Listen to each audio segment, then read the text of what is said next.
U.S. Office of Personnel Management Data Breach, No Routine Hack, a presentation for CIS 2050 online by Hannah Ross.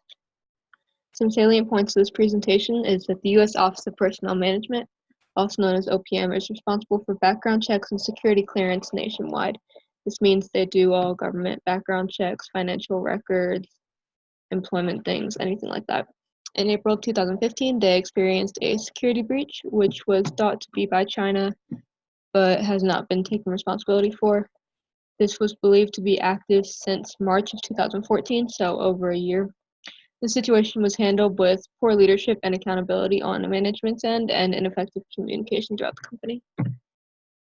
Some current IT events relating to this case study is that policy and administration changes are happening currently within OPM. Also, they're implementing a rotational program for IT data security and have since spent over $65 billion to protect security within the company. So to answer the case questions at the end of the study, the first one asks to list and describe security and control weaknesses at OPM that are discussed in this case. The user credentials were stolen through social engineering, which could have been accessed through email, which is why they should have established firewalls, and I'll talk about that later in this presentation. There was improper storage of security data. Passwords were passed around, and not one sole person had access to the password, which made it easier for whoever the hacker was to access the data. And there was a failure to prevent outside intrusion. This could have been through access through Wi-Fi, something as simple as that, or something much more complicated. What management, organization, technology factors contributed to these problems? How much was management responsible?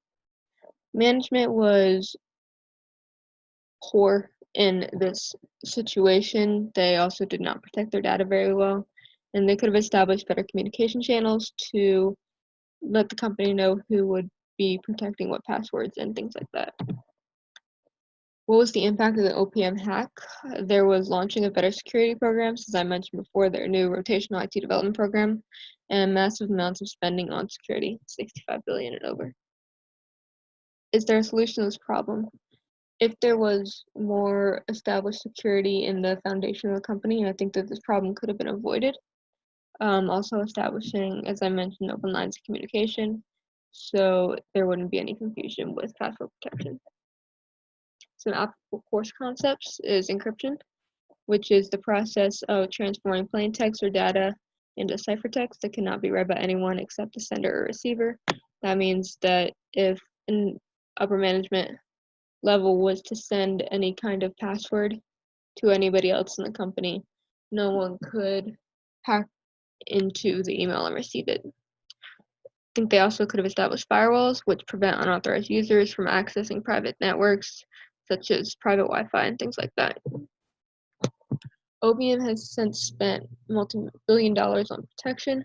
FBI and Homeland Security have also been involved to take measures to protect the citizens of the data that may have been distributed.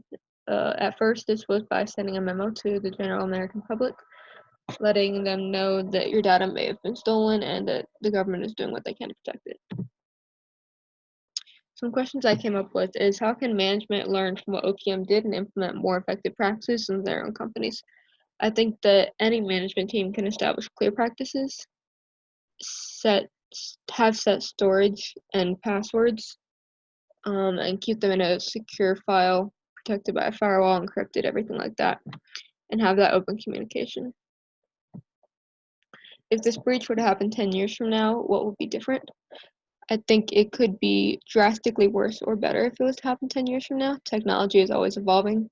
So if people are putting more trust in technology to keep their data, if there is a big breach like this, everyone's data could be open for the public use. But there may also be better methods of storage by that time. Again, it's hard to say since technology is always changing.